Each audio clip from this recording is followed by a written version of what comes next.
सम्पूज्य नरं चैव नरोत्तमं देवीं सरस्वतीं व्यासं ततो जयमुदीरयेत्. నారాయణమయమైనటువంటి సభలో ఉన్న వారందరికీ నమస్కారం. ముందుగా శ్రీ విశ్వావసు నామ సంవత్సర శుభాకాంక్షలు. విశ్వావసు నామ సంవత్సరం అందరికీ మంచిదే చేకూరుస్తుంది కనుక ఈ విశ్వావసు నామ సంవత్సరంలో తప్పకుండా పంచాంగ పఠనాన్ని వినకండి. అందుకోసం ఇది ఒక సంస్కృతి సాంప్రదాయం. ఎందుకంటే మన పెద్దలు ఎప్పటి నుంచో పంచాంగ పఠనం తప్పకుండా వినాలి. అలాగే ఉగాది పండుగని ఎందుకు జరుపుకోవాలి, ఇది ఏదైనా సరే మనకి పండుగలు ఏర్పరిచారు అంటే మన ఋషులు దాని వెనకాల మనకు కావాల్సినటువంటి ఆరోగ్య సూత్రాలని, సమాజానికి కావాల్సినటువంటి విషయాన్ని ఇవిచ్చే పండుగల్ని ఏర్పాటు చేశారు. అలా మనం జరుపుకునేటువంటి పండుగల్లో ఉగాది చాలా పెద్ద పండుగ, ఆంధ్రులకి మరీ పెద్ద పండుగ ఇది. అంటే అన్ని రాష్ట్రాల వారి యొక్క సంవత్సరాల పండుగను జరుపుకుంటారు. చాంద్రమానం, సౌరమానం, భారస్పత్యమానం అని ఈ 3 మానాల్లో మన భారతదేశంలో నడుస్తూ ఉంటాయి. మనం చాంద్రమానం ప్రకారంగా ఈ ఉగాది పండుగని జరుపుకుంటున్నాం. అలాగే తమిళనాడు వాళ్ళు వెళ్తే వాళ్ళు సౌరమానాన్ని పాటిస్తారు, ఉత్తరాదికి వెళ్తే భారస్పత్యమానాన్ని పాటిస్తారు. వాళ్ళ ప్రకారం వాళ్ళకి ఉగాది వాళ్ళ సంవత్సరాలు వేరుగా ఉంటుంది. కాబట్టి ఈ తెలుగు సంవత్సరాది ఆంధ్రులకి చాలా పెద్ద పండుగ. దీనిలో సమాజానికి కావాల్సినటువంటివి, మనకి ఉపయోగపడేటువంటి ఆరోగ్య సూత్రాలని పొందపరిచి మన ఋషులు ఈ పండుగను మనకి అందించారు. ప్రతి మనిషికి త్రికరణ శుద్ధి కావాలి. అంటే మనస్సు, వాక్కు, కాయం, ఈ 3 త్రికరణాలంట. ఈ త్రికరణాలని శుద్ధి చేసుకునేటువంటి అవకాశం ఉగాది పండుగ కనుక ఆచరిస్తే తప్పకుండా మనకి కలుగుతుంది అని మన పెద్దలు వివరించారు. ఉగాది పండుగ రోజున అందరూ చేయవలసిన ముఖ్యమైనవి 5 పనులు ఉన్నాయి. అవి ఏమిటి అంటే, మొట్టమొదటిగా తైలాభ్యంగన స్నానం. ఇప్పుడు వాళ్ళందరూ శాంతం పెట్టి అభ్యంగన స్నానం చేస్తారు, అది కరెక్ట్ కాదు.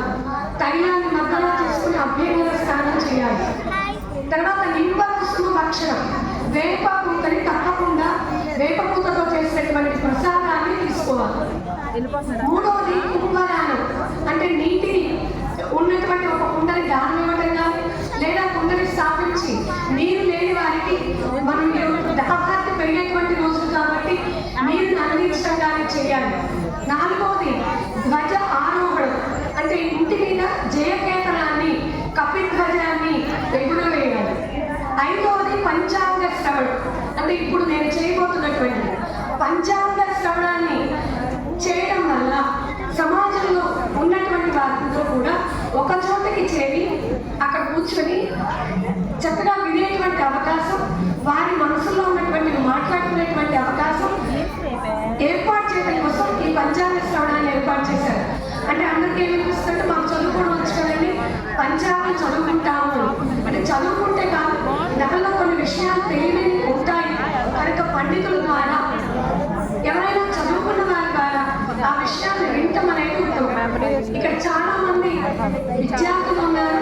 అంటే తర్వాత తరాల వారికి ఈ సంస్కృతిని మీరు అందించాల్సిన బాధ్యత ఉంది.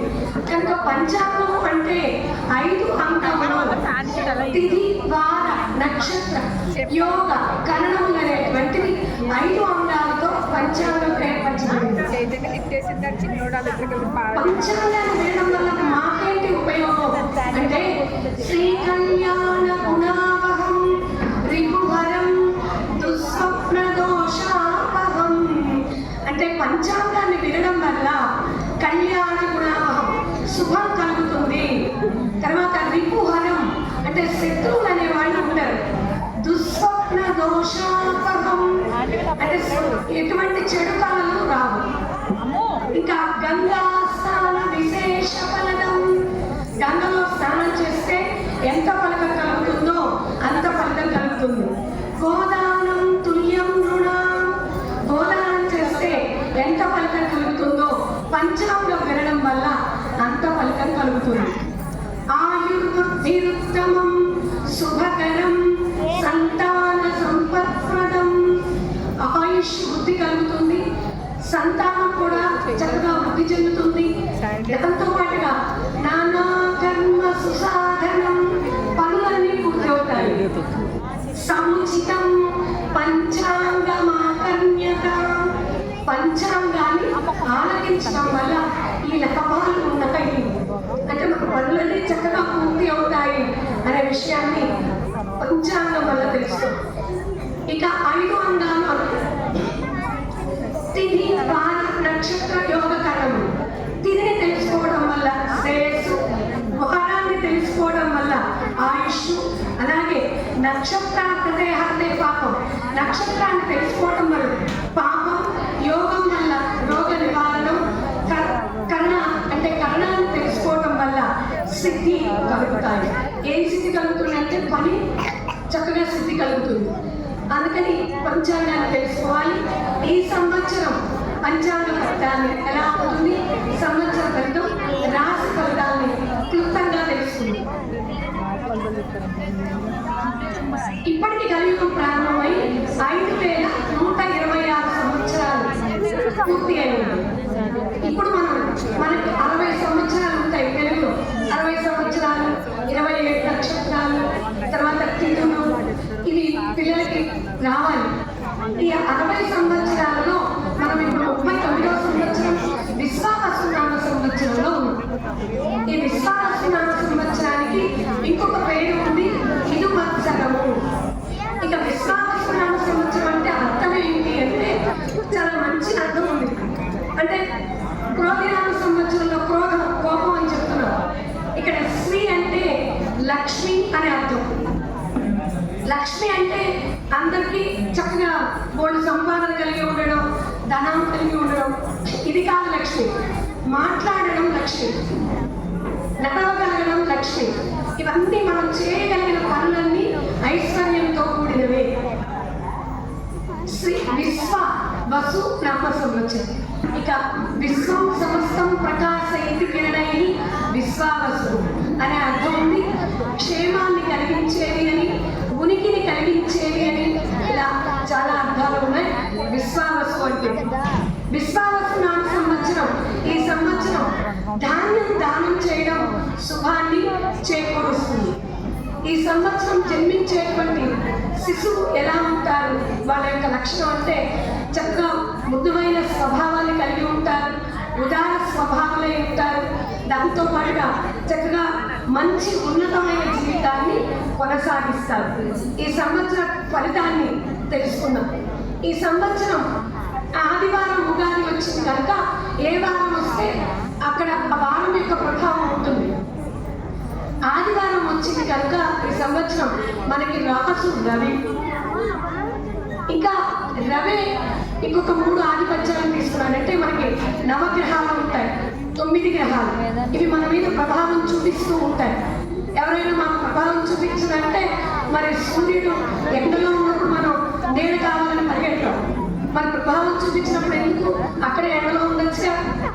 కాబట్టి ఈ 9 యొక్క గ్రహాల ప్రభావం మనిషి మీద తప్పకుండా ఉంటుంది. అది తెలుసుకున్న వాళ్ళకి బాగుంటుంది. ఇప్పుడు పంచాంగం తెలుసుకోవడం వల్ల మనకి మంచి జరగడం అంటే ముందు వచ్చేటువంటి ప్రమాదాన్ని మన దైవ బలం కారణంగా తక్కువగా మనం ఆ ఫలితాన్ని తీసుకోవచ్చు. అంటే పూర్తిగా పోతుందా అండి మాకు జరిగే అర్థం అంటే అది కాదు. అనర్థాన్ని తగ్గించుకోవచ్చు. ఎక్కువ ప్రమాదాన్ని తక్కువగా మనం ముందే తెలుసుకోవడం వల్ల, దైవ కృప ఎక్కువగా పొందటం వల్ల పోగొట్టుకునేటువంటి అవకాశం ఉంటుంది. అది పంచాంగం తెలుసుకోవడం వల్ల. ఇక క్రోధినామ సంవత్సరంలో నవనాయకులు మన మీద ఎలాంటి ప్రభావాన్ని చూపిస్తారు, గ్రహస్థితులు ఎలా ఉంటాయి, ఈ సంవత్సర ఫలితం ఎలా ఉండబోతుందో చూద్దాం. ఇక ఈ సంవత్సరం బాగా సస్యములకి అవసరం, అంటే పంటలకి ఎంత వర్షం అవసరమో అంత వర్షం పడుతుంది. 9 భాగములు సముద్రాల మీద, 9 భాగములు పర్వతాల మీద, 2 భాగములు భూమి మీద కురుస్తారు. మనకి నదులు కావాలి అంటే పర్వతాల మీద ఎక్కువ కురవాలి. కాబట్టి 9 భాగములు పర్వతముల మీద వర్షిస్తాయి. ఎంతైతే మనకి పంటకు కావాలో వర్ష ఋతువులో అంత పంట పండుతుంది. ఈసారి పశుపాలక ఆధిపత్యం యముడికి వచ్చింది కనుక ఈసారి పాడి పంటల పైన శ్రద్ధ తక్కువగా ఉంటుంది. ఈసారి పంట పండడం 16 వేసాల పంట పండుతుంది, కానీ మనకి 2 వేసాల పంటే మనకి 8 వేసాల పంట చేతికి అందుతుంది.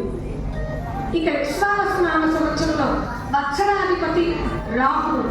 ఈ రాహు కారణంగా మనకి కొన్ని వైరస్ల ప్రభావం కలగబోతోంది కనుక ఆ వైరస్ని ఎదుర్కోవడానికి కొత్త రకాల మందుల్ని కనుగొంటారు. ఈ సంవత్సరం శిశు సంక్షేమంపై ప్రభుత్వం వారు ఎక్కువగా శ్రద్ధ చూపిస్తారు. ఇక ఈ సంవత్సరం విశేషంగా ధనాదాయం ఉంటుంది. ద్రవ్యోల్బణం కూడా ఈ సంవత్సరం మనకి అదుపులో ఉంటుంది. వ్యవసాయ భూములకి రేటు ఎక్కువగా పెరుగుతుంది. అలాగే ధాన్యం రేటు కూడా పెరుగుతుంది. అధిక దిగుబడి కలుగుతుంది. నూతన పద్ధతుల్ని కనుక్కుంటారు. అధిక దిగుబడి ఎలా రావాలి అనే ఉద్దేశంతో నూతన పద్ధతుల్ని కనుక్కుంటారు. నేరస్తులకి శిక్షను అమలు చేస్తారు. సమాజం బాగుండాలి అనే, సౌఖ్యంగా ఉండాలి అనే ఆలోచనని ప్రభుత్వం వారు చేస్తారు. రాష్ట్ర కేంద్ర ప్రభుత్వాల వారు సామరస్యంగా పనుల్ని పూర్తి చేసుకుంటారు. ఇక పర్యాటక రంగం బాగా అభివృద్ధి చెందుతుంది. అంతరిక్షంలో, క్రీడా రంగంలో భారత్ ఈ సంవత్సరం ముందే ఉంటుంది. ఈ సంవత్సరం మహిళలందరూ ముందుకి వెళ్తారు. అన్ని రంగాల్లో మహిళల ఆధిపత్యం కనిపిస్తుంది. బంగారం 1,00,000 మార్కుకు చేరుకుంటుంది. ఈ సంవత్సరం బంగారం ధరలు పెరుగుతాయి. అలాగే ఇక సంవత్సరం అతరంభం నుండి కూడా మీనంలో మే అంటే 6 వరకు, ఏప్రిల్ 1 నుండి ఏప్రిల్ 13 వరకు ఎండలు బాగా ఉంటాయి. గ్రీష్మ తాపం బాగా ఉండేటువంటి అవకాశం ఉంది. ఇది ఈ సంవత్సరం యొక్క ఫలితం. ఇంకా ఈ సంవత్సరం టెక్నాలజీ పరంగా కూడా ముందుంటాం. అలాగే సైబర్ నేరాలు కూడా పెరుగుతాయి కనుక జాగ్రత్తగా ఉండాల్సిన అవసరం ఉంది. ఇక నవనాయకులు ఈ సంవత్సరం రాజు రవి కనుక రవి రాజు అయితే రాజులకి పరస్పర వైరాలు కలుగుతాయి. చోళ అగ్ని భయాలు ఎక్కువగా ఉంటాయి. అలాగే మనం ఎక్కువగా రాజుల వల్ల కూడా ఇబ్బంది కలుగుతుంది. మంత్రి చంద్రుడు, దీనివల్ల సమదృష్టి అంటే వృష్టి అంటే పక్షం సమవృష్టి పడుతుంది. చక్కగా సస్యములు ఫలవంతంగా పండుతాయి. సేనాపతి రవి దేశాల మధ్య యుద్ధభయం ఉంటుంది. మబ్బులు వాయుపీడనంతో కూడినటువంటి వర్షాలు కురుస్తాయి. సస్యాధిపతి గురుడు, సస్యములు అంటే పంటలు కనుక ఆ ఆధిపత్యం గురుడు తీసుకున్నాడు కాబట్టి చెరుకు, వరి, శనగలు ఇలాంటివన్నీ ఈ సంవత్సరం బాగా ఫలిస్తాయి. ధాన్యాధిపతి కుజుడు, అందుకని ముందు కలిగినటువంటి ధాన్యాలు, స్వల్ప ధాన్యాలు, ఎర్రగా ఉండేటువంటి నేలలు బాగా ఫలిస్తాయి. అర్ఘ్యాధిపతి రవి, ధరలు తగ్గుతాయి. దీనివల్ల వర్షాలు కూడా తక్కువగా కురుస్తాయి. అంటే ఒక్కొక్కరి ఫలితం వల్ల ఇందాక వర్షాలు బాగానే ఉంటాయి అన్నారు కదా అని మీకు కొంచెం ప్రమాణం రావచ్చు. అక్కడ ఆయన ఫలితం అది, ఇక్కడ ఈయన ఫలితం ఇది. అంటే సమంగా ఉంటుంది, ఇబ్బంది కలగదు. కొంత తక్కువ ఉన్నా ఎక్కువగానే కురుస్తుంది. ఓవరాల్గా చూస్తే ఎక్కువగా ఉంటుంది అనేది అర్థం. మేఘాధిపతి పంటలు, ఇక మేఘాధిపతి కూడా రవే ఈసారి అంటే 4 పోస్టులు తీసుకున్నారు కనుక పంటలు స్వల్పంగా పండుతాయి. భయం అధికంగా ఉంటుంది. ఖండవృష్టి అంటే అతివృష్టి, అనావృష్టి 2 ఉంటాయి. రసాధిపతి శని కనుక ఈ సంవత్సరం రసములు అంటే మంచి చక్కగా ఫలవంతమైనటువంటివి ఇలాంటివి ఎలా ఉంటాయి అంటే నెయ్యి, నూనె, బెల్లం, తేనె ఇలాంటివన్నీ మనకి రస జాతులు అంటాం. ఈ రస జాతులు మనకి అందుబాటులోకి వస్తాయి. నీరసాధిపతి బుధుడు కనుక రత్నాలు, మాణిక్యాలు, వివిధ ధాన్యాలు ఇవన్నీ కూడా సమృద్ధిలో ఉంటాయి, మనకి అందుబాటులో ఉంటాయి. ఇది నవనాయకుల యొక్క ప్రభావం ఈ సంవత్సరం. అలాగే నవనాయకుల యొక్క ప్రభావంలో గురుబలం ఎక్కువగా మనిషిని ప్రభావితం చేస్తుంది కనుక ఆ గురుబలం ఎలా ఉంటుంది అనేది రాశి ఫలాల్లో చూస్తాం. ఇక ఈ సంవత్సరం కర్కరి నిర్ణయం, మూఢని గ్రహణాలు ఇవి ఎలా ఉన్నాయో చూద్దాం. కత్తెర నిర్ణయం ఎలా ఉంది అంటే, కత్తెర వచ్చినటువంటి కాలంలో మనం ఇంటి పనులు ఏమీ చెయ్యం. అది మే 4వ తారీఖున వస్తుంది డొల్లు కత్తెర. ఎప్పుడు అంటే ఆదివారం సాయంత్రం 6:44 ప్రారంభమవుతుంది. వైశాఖ శుద్ధ చతుర్దశి ఆదివారం అంటే 11వ తేదీ మే నెలలో సాయంత్రం 5:31 నిజ కత్తెర ప్రారంభమవుతుంది. 28 మే 2025వ తారీఖుతో ఈ కత్తెర వెళ్ళిపోతుంది. తర్వాత మూఢ నిర్ణయం, మౌఢ్యమి అంటాం, దీన్ని మూఢం అంటాం. ఈ కాలంలో గురుడు శుక్రుడి యొక్క ప్రభావం వాళ్ళు కొంచెం వీక్ అవుతారు, తగ్గుతుంది. అందుకని మనకి ముహూర్తాలు ఏవి ఉండవు. గురుమూఢమి ఈ సంవత్సరం జూన్ 10వ తారీఖున మంగళవారం రాత్రి 2:37 ప్రారంభమవుతుంది. మళ్ళీ 8, 7 అంటే జూలై ఒక నెల పాటు ఇంచుమించుగా ఆషాఢ శుద్ధ త్రయోదశి మంగళవారం మధ్యాహ్నం వరకు ఈ మూఢం ఉంటుంది. ఆ తర్వాత గురుమూఢం వెళ్ళిపోతుంది. శుక్రమూఢమి ప్రారంభమవుతుంది నవంబర్ 30వ తారీఖున. అది మధ్యాహ్నం ఆదివారం మధ్యాహ్నం 1:58 ప్రారంభమవుతుంది. 13/2 అంటే ఫిబ్రవరి 2026 సంవత్సరం వరకు మాఘ బహుళ ఏకాదశి శుక్రవారం ఉదయంతో ఈ శుక్రమూఢమి వెళ్ళిపోతుంది. ఈ సంవత్సరం పుష్కరాలు, సరస్వతీ నది పుష్కరాలు. సరస్వతీ నది అంతర్వాహినిగా ప్రవహిస్తూ ఉంటుంది. ఆ ప్రాంతాలలో మనం స్నానాధికాలు చేస్తాం. 12 రోజులు పుష్కరాలు కొనసాగుతాయి. 14 మే 2025 వైశాఖ శుద్ధ విధియ బుధవారం రాత్రి 10:35 ఈ సరస్వతి నది పుష్కరాలు ప్రారంభమవుతాయి. అప్పుడు దేవగురువైనటువంటి బృహస్పతి మిథున రాశిలోకి ప్రవేశిస్తాడు. 15వ తేదీ ఉదయం నుంచి మనకి సరస్వతి నది పుష్కరాలు స్నానాలు ప్రారంభమవుతాయి. 26వ తారీఖుతో పుష్కరాలు ముగుస్తాయి. గ్రహణాలు ఈసారి 2 గ్రహణాలు ఏర్పడతాయి. లాస్ట్ సంవత్సరంలో అసలు గ్రహణమే లేదు, కానీ ఈ సంవత్సరం 2 గ్రహణాలు, 2 చంద్ర గ్రహణాలు. ఒకటి రాహుగ్రస్త చంద్రగ్రహణం, రెండోది కేతుగ్రస్త చంద్రగ్రహణం. ఈ రాహుగ్రస్త చంద్రగ్రహణం 9వ నెల అంటే సెప్టెంబర్లో ఏర్పడుతుంది. ఇది పూర్వభాద్ర నక్షత్రం కుంభరాశిలో రాత్రి 9:50 తర్వాత 1:30 మోక్షకాలం అంటే వదిలేస్తుంది. కాబట్టి పూర్వభద్ర కుంభరాశిలో ఉన్నవారు ఈ గ్రహణాన్ని చూడకూడదు, రాహుగ్రస్త చంద్రగ్రహణాలు. ఇక 2వ చంద్రగ్రహణం కేతుగ్రస్త చంద్రగ్రహణం. ఇది పాక్షికంగా ఉంటుంది. 3/3/2026 అంటే మార్చి 2026 సంవత్సరంలో ఈ గ్రహణం వస్తుంది. ఈ గ్రహణం ఉబ్బా నక్షత్రం సింహరాశిలో పడుతుంది కనుక అప్పుడు ఈ ఉబ్బా నక్షత్రం వాళ్ళు, సింహరాశి వాళ్ళు ఈ గ్రహణాన్ని చూడకూడదు. గ్రహణం అయిపోయిన తర్వాత మరుసటి రోజున దహన కార్యక్రమాలు చేసుకోవచ్చు. సంక్రాంతి నిర్ణయం ఈ సంవత్సరం 14వ తారీఖు ఏకాదశి తత్కాల ద్వాదశి జనవరి 14, 2026 సంవత్సరం బుధవారం రాత్రి 9:21 అనురాధ నక్షత్రంలో రవి సంక్రమణం జరుగుతుంది. అంటే 15వ తేదీన మకర సంక్రాంతిగా మనం సంక్రాంతిని జరుపుకుంటాం. ఆ రోజు దాన కార్యక్రమాలు చేసుకుంటాం. ఈసారి మకర సంక్రమణం వరాహ వాహనం మీద వస్తున్నారు. మకర సంక్రమణం ఇంకా ఈ సంవత్సరం ఫలితాలు, రాశి ఫలితాలు క్లుప్తంగా వివరిస్తాను. మొట్టమొదటి రాశి మేషరాశి. అశ్విని 4 పాదాలు, భరణి 4 పాదాలు, అలాగే కృత్తిక 1వ పాదం ఈ మేషరాశి కిందకు వస్తాయి. వీరికి ఆదాయం 2, వ్యయం 14. మేషరాశి వారికి చాలా కష్టం పాపం మేనేజ్ చేయడం. రాజపూజ్యం 5, అవమానం 7. ఈ ఏవైతే మనం ఆదాయం వేయాలని చెప్తున్నామో ఇవి మీ ఆర్థిక పరిస్థితులను సూచిస్తాయి. అలాగే రాజపూజ్యం, అవమానం చెప్తున్నామో సమాజంలో మీ గౌరవాన్ని తెలియజేస్తాయి. ఇక ఈ రాశి వారికి ఎలా ఉంది ఈ సంవత్సరం అంటే, సంపద బాగా వృద్ధి చెందుతుంది, ఆత్మవిశ్వాసం ఉంటుంది, ఉద్యోగస్తులకి పదోన్నతులు ఉంటాయి, వ్యాపారస్తులకి చక్కగా పెరుగుదల కూడా బాగానే ఉంటుంది. వీరికి ఈ సంవత్సరం ప్రారంభం నుండి కూడా మేషరాశి వారికి ఏలినాటి శని ప్రభావం ప్రారంభమవబోతుంది కనుక ఆరోగ్య సమస్యలు ఎదురవుతాయి. మీకు ఆంజనేయ స్వామి వారికి ఆరాధన చేసుకోవడం లేదా ఆంజనేయ స్వామి ప్రదక్షిణాలు చేయడం మంచిది.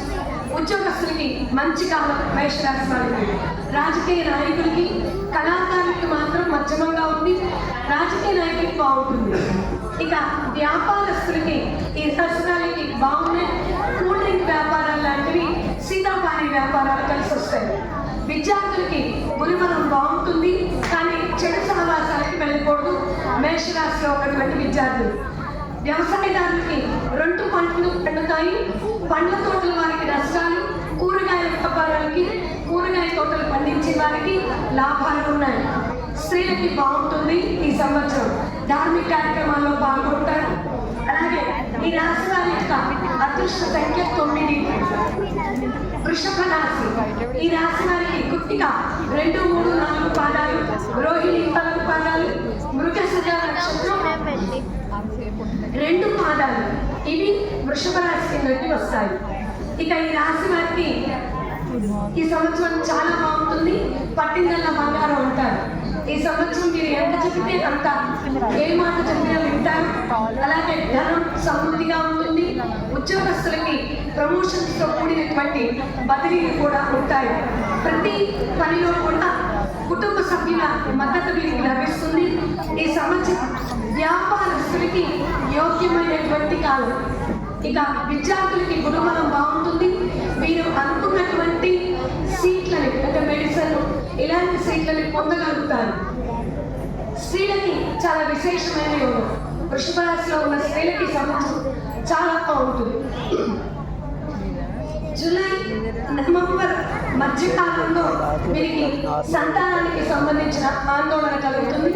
అలాగే ఇక వృషభ రాశి వారికి తల్లిదండ్రులకి, వారి తల్లిదండ్రులకి ఇబ్బందులు వచ్చేటువంటి అవకాశం ఉంది. దానివల్ల వీళ్ళు మానసికంగా ఇబ్బంది పడతారు. కనుక దీనికోసం మనం గణపతి ఆరాధన ఇలాంటివి చేసుకోవడం మంచిది. ఇక వీరి అదృష్ట సంఖ్య 6. 3వ రాశి మిథున రాశి. మిథున రాశిలోకి మొదటిగా 3, 4 పాదాలు, ఆరుద్రవారు 4 పాదాలు, పునర్వసు 3 పాదాలు వస్తాయి. వీరికి ఆదాయం 4, వ్యయం 2, రాజపూజ్యం 4, అవమానం 3. ఇక ఈ రాశి వారికి ఈ సంవత్సరం కొత్త విషయాలు నేర్చుకుందాం, కొత్తవి ఏమైనా చేద్దాం అనే ఆలోచన ఉంటుంది. ముఖ వర్చస్సు చాలా బాగుంటుంది, అంటే మీరు ఆకర్షణగా నిలుస్తారు. మిథున రాశి. అక్టోబర్ మాసంలో ధన సంబంధమైనటువంటి సమస్యలు వీరికి కలుగుతాయి. ఖర్చులు తగ్గుతాయి. మంచి కృషి పట్టుదలతో పనిచేస్తారు. అలాగే వివాదాలకు కూడా దూరంగా ఉండటం మంచిది. తక్కువగా మాట్లాడితే మీకు వివాదాలు రావు మిథున రాశి వారు. కళాకారులకి గురుబలం తక్కువగా ఉంది మిథున రాశి వారికి. అంటే వాళ్ళు అనుకుంటారు కానీ వచ్చిన అవకాశాలని పాపం చేయలేకపోతారు. విద్యార్థులకి చదువుపైన శ్రద్ధ తక్కువగా ఉంటుంది. చెడు సహవాసాలు వెళ్తారు కనుక జాగ్రత్తగా ఉండాలి. వ్యవసాయదారులకి 2 పంటలు ఫలిస్తాయి. స్త్రీలకి ఈ సంవత్సరం గ్రహబలం అనుకూలంగా ఉంటుంది. వీళ్ళకి గౌరవం వస్తుంది. మిథున రాశిలో ఉన్నటువంటి స్త్రీలకు మాత్రం మంచి గౌరవం లభిస్తుంది. మీరు గురువారం రోజు 1 కేజీ బావు శనగల్ని దహనం ఇవ్వడం మిథున రాశి వారికి మంచిది. గురువు ధ్యాన శ్లోకాలు చేసుకోవాలి, దీనివల్ల ఉపశమనం కలుగుతుంది. ఇక వీరి అదృష్ట సంఖ్య 5. 4వ రాశి కర్కాటక రాశి. పునర్వసు 4వ పాదం, పుష్యమి 4 పాదాలు, ఆశ్లేష నక్షత్రం 4 పాదాలు ఈ రాశి కిందకు వస్తాయి. వీరికి ఆదాయం 8, వ్యయం 2, రాజపూజ్యం 7, అవమానం 3. ఇక ఈ రాశి వారికి ఈ సంవత్సరం ఉద్యోగస్తులకి మంచి ఉన్నత పనులు లభిస్తాయి. అందరి మన్ననలు పొందుతారు. శుభకార్యాల్లో ఎక్కువగా ధనాన్ని ఖర్చు చేస్తారు. కుటుంబం మధ్య చక్కగా సామరస్యం ఉంటుంది. డిసెంబర్లో వీరికి గొంతు నొప్పి ఇలాంటివి ఇబ్బందులు కలిగిస్తాయి. కొంచెం ఆరోగ్య సమస్యలు ఉంటాయి. రాజకీయ నాయకులకి బాగుంటుంది. ధనం ఖర్చు అవుతుంది కానీ ఫలితాలు బాగుంటాయి. కళారంగంలో ఉన్న వారికి చక్కగా విజయాన్ని పొందగలుగుతారు. అలాగే వ్యాపారస్తులకి అనుకూలమైనటువంటి కాలం. ఈ సంవత్సరం విద్యార్థులకు కూడా ఎలా ఉంటుంది అంటే ఫలితాలు బాగుంటాయి, కానీ కష్టపడాలి. స్త్రీలకి ఈ సంవత్సరం బాగుంటుంది. రాశి వారికి మొత్తం మీద రాశి వారికి జూలై నుండి మంచి కాలం. ఇక ఈ రాశి వారికి కూడా గురువారం రోజు శరగం దానం ఇవ్వడం, ఒక బేజంబాబు లేదా ఆవుకి పెట్టడం ఇలాంటివి చేయడం మంచిది. వీరి అదృష్ట సంఖ్య 2. దుర్గామాతను కూడా పూజించుకోవచ్చు. ఇక సింహరాశి మఖ 4 పాదాలు, పుబ్బ 4 పాదాలు, ఉత్తర నక్షత్రం 1 పాదం ఈ రాశిలోకి వస్తాయి. ఇక ఈ రాశి వారికి ఎలా ఉంటుంది అంటే తలపెట్టిన పనులన్నీ పూర్తయిపోతాయి. అలాగే కోర్టు వ్యవహారాలు అన్ని కలిసి వస్తాయి. వీరికి సహచరులతో అంటే స్నేహితులతో సంఘర్షణ కలిగేటువంటి అవకాశం ఉంది. సింహరాశి వారికి కనుక జాగ్రత్తగా ఉండాలి. జీవిత భాగస్వామితో కూడా అపార్థాలు పెరుగుతాయి. కనుక సింహరాశి వారు జాగ్రత్తగా ఉండాలి. కళాకారులు కూడా నూతన అవకాశాలు తక్కువగానే ఉంటాయి. వ్యాపారస్తులకి మిశ్రమ ఫలితాలు వస్తాయి. వ్యవసాయదారులు కూడా మొదటి పంట కంటే కూడా రెండో పంట బాగుంటుంది. ఇక మొత్తం మీద ఈ రాశి వారికి మిశ్రమంగా ఉంటుంది ఫలితం. అలాగే ఆరోగ్య సమస్యలు కూడా పెరుగుతాయి, కనుక ఖర్చులు కూడా పెరుగుతాయి. అందుకే హనుమాన్ చాలీసా, సుందరకాండ పారాయణం చేసుకోండి. వీరి అదృష్ట సంఖ్య 1. కన్యా రాశి 6వ రాశి. ఇక ఈ రాశిలోకి ఉత్తర 2, 3, 4 పాదాలు, హస్త నక్షత్రం 1, 2, 3, 4 పాదాలు, చిత్త 1, 2 పాదాలు ఈ రాశిలోకి వస్తాయి. ఆదాయం 14, వ్యయం 2, రాజపూజ్యం 6, అవమానం 6. ఈ రాశి వారు ఈ సంవత్సరం ఆత్మవిశ్వాసంతో, ఆశావహ దృక్పథంతో ముందుకు వెళ్తారు. ఆరోగ్యం బాగుంటుంది, కానీ మోకాల నొప్పులు వచ్చేటువంటి అవకాశం కన్యా రాశి వారికి ఉంటుంది. అక్టోబర్ నుంచి వీరి ఆర్థిక పరిస్థితి చక్కగా బలంగా ఉంటుంది. అధికంగా ఆదాయం వస్తుంది. గౌరవ ప్రతిష్టలు లభిస్తాయి. తీర్థయాత్రలకు వెళ్తారు. గతంలో ఏమైనా పెట్టుబడులు కనుక పెట్టి ఉంటే అవి ఇప్పుడు లాభిస్తాయి. మొత్తం మీద ఈ సంవత్సరం సింహరాశి వారికి బాగుంది. స్త్రీలు పురుషులు ఇద్దరికి కూడా బాధలన్నీ పోయి సుఖ జీవితాన్ని గడుపుతారు. గణపతి దుర్గా ఆరాధన చేసుకోవడం మంచిది. ఇక ఈ సింహరాశి వారి అదృష్ట సంఖ్య 5. అలాగే తులారాశి ఫలితాలు. ఇక తులారాశిలో చిత్త 3, 4 పాదాలు, స్వాతి 4 పాదాలు, విశాఖ 3 పాదాలు తులారాశిలో వస్తాయి. తులారాశి వారికి కూడా ఈ సంవత్సరం ఆత్మవిశ్వాసం, సహనం కలిగి ఉంటారు.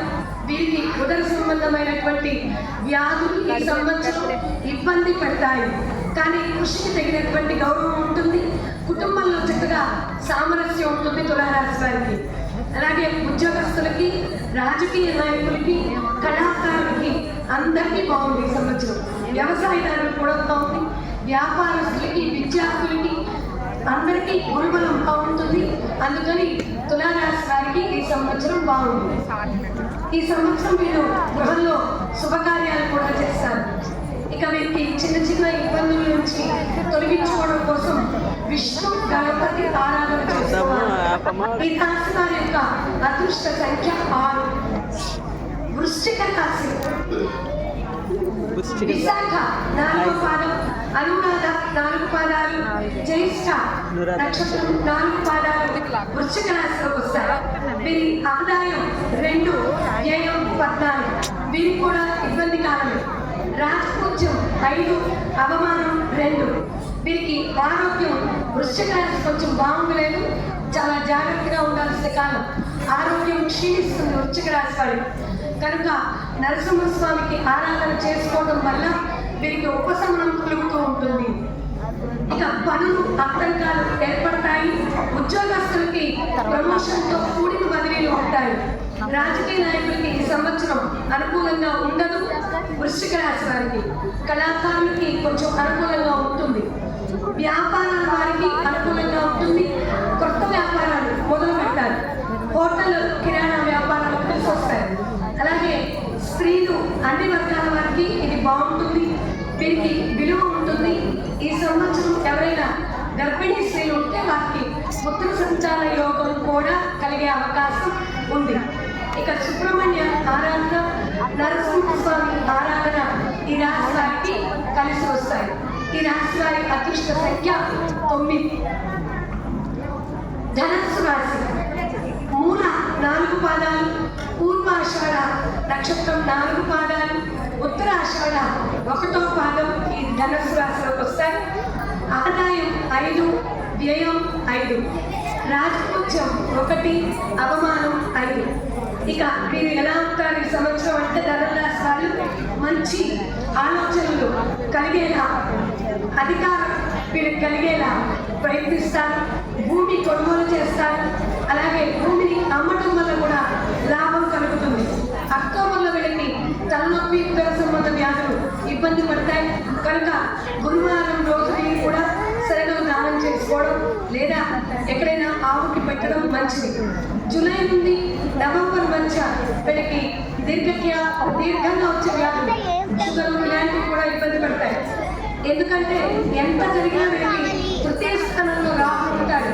దానివల్ల కొంచెం ధైర్యంగా ఉంటారు. స్నేహితులతో ఎక్కువ సమయం గడపడానికి ఇష్టపడతారు. తీర్థయాత్రలు చేస్తారు. ధార్మిక కార్యక్రమాల్లో కూడా పాల్గొంటారు. ఉద్యోగస్తులకి బదిలీలు ఉంటాయి.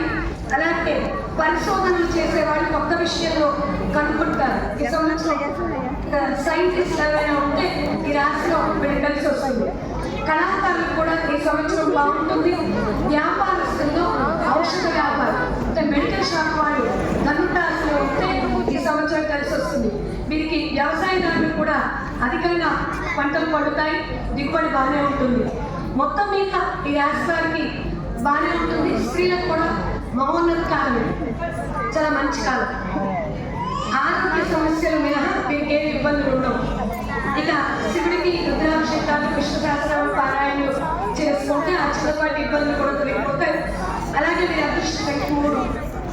మకర రాశి ఉత్తరాషాఢ నక్షత్రం 2, 3, 4 పాదాలు, శ్రవణ 4 పాదాలు, ధనిష్ట 1, 2 పాదాలు మకర రాశిలోకి వస్తాయి.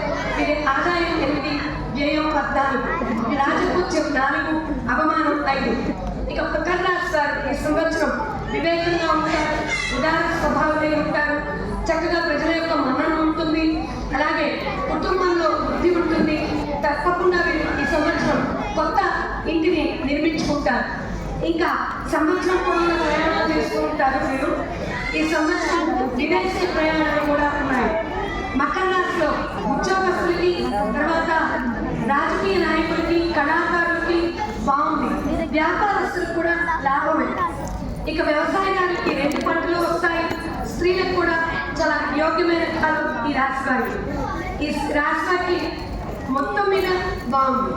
ఇక అదృష్ట సంఖ్య 8.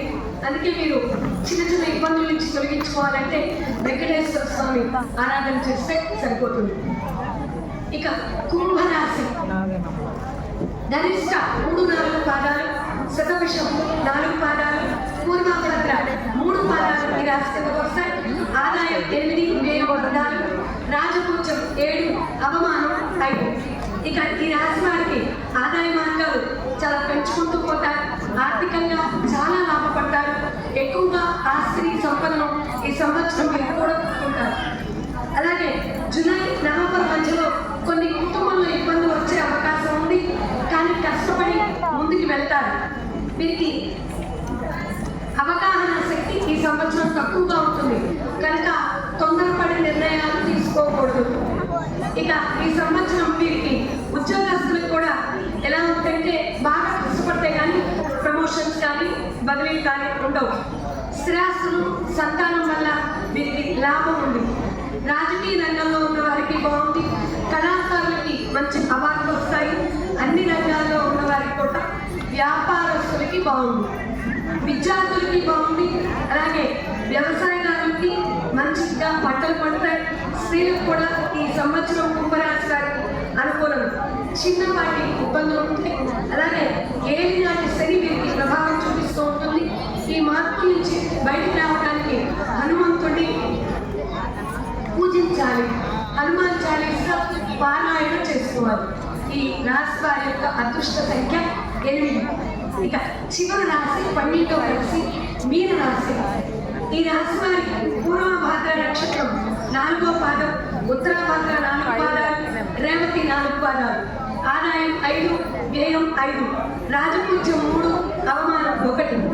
ఈ సంవత్సరం ఆరంభం నుంచి కూడా వీరికి ఆర్థికంగా, శారీరకంగా, మానసికంగా ఒత్తిడి ఉంటుంది. మీనరాశి వాళ్ళు జాగ్రత్తగా ఉండాలి. ఈ సంవత్సరం దూర ప్రయాణాలు చేస్తారు, కానీ అక్టోబర్ నెలలో వీళ్ళకి గురుడు ఉండడం వల్ల పంచమ స్థానంలో ఉంటారు. దీనివల్ల సంతానంలో పురోభివృద్ధి అనుకూలంగానే ఉంటుంది. ఈ రాష్ట్రానికి ఏది నాటి శని ప్రభావం ఉన్న క్రమశిక్షణగా ఉంటే మీన రాశి వారు ముందుకు వెళ్తారు, పురోభివృద్ధిలో ఉంటారు. వైవాహిక జీవితంలో వీరికి ఒడిదుడుకులు ఉన్నాయి మీన రాశి వారికి. ఇక జీవిత భాగస్వామికి, మీన రాశి వారి యొక్క జీవిత భాగస్వామికి ఆరోగ్య సమస్యలు ఇబ్బంది పడతాయి. వైద్య ఖర్చులు పెరుగుతాయి కనుక ఇబ్బందులు ఆటోమేటిక్గా వస్తాయి. ఇక ఉద్యోగస్తులకి ఎలా ఉంది అంటే మిశ్రమంగా ఉంటుంది. ఈ సంవత్సరం నిరుద్యోగులకి నెలకొస్తే మాకు ఉద్యోగం రావడం కష్టం అవుతుంది మీన రాశిలో ఉన్న వారికి. కళాకారులు కూడా ప్రోత్సాహం ఉండదు. రాజకీయ నాయకులకి మిశ్రమ పడుతూ ఉంటుంది. అలాగే వ్యాపారస్తులకు కూడా అంతగా అనుకూలించదు. విద్యార్థులు కూడా మిశ్రమ పడతమే. మీన రాశి వారు గట్టు కాలం మీరు కనుక మీరు ఏం చెయ్యాలి అంటే మనోధైర్యంతో ఉండాలి, ఓర్పుగా ఉండాలి. అలాగే ఆంజనేయ స్వామి వారి యొక్క ఆరాధన, సుందరకాండ పారాయణం చేస్తే మీన రాశి వారికి కష్టాల నుంచి ఉపశమనం లభిస్తుంది. ఇక వీరి అదృష్ట సంఖ్య 3. ఇది మీన రాశి వారి యొక్క మొత్తం. ఈ సంవత్సరం నవనాయకులు 12 రాశుల మీద ఉన్నటువంటి ప్రభావం ఏది ఏమైనా గురువు ఈసారి బాగున్నాడు. గురుబలం కారణంగా అన్ని రాష్ట్రాల వారికి మంచి ఎక్కువగా జరుగుతుంది, చెడు తక్కువగా ఉంటుంది. ఎక్కువ రాశులు బాగున్నాయి కనుక ఇబ్బందులు ఏమీ ఉండవు. ఏది ఉన్నా భగవంతుడి ఆరాధన చేసుకుని దైవ కార్యక్రమాల్లో ఎక్కువగా ఉంటే ఈ ఇబ్బందుల నుంచి తొలగించుకోవచ్చు. కనుక ఈ సంవత్సరంతో శ్రీ విశ్వావసునామ సంవత్సరం మీ అందరికీ కూడా ఆయుర ఆరోగ్యాన్ని, ఐశ్వర్యాన్ని కలిగించాలని ఆశిస్తూ ధన్యవాదాలు.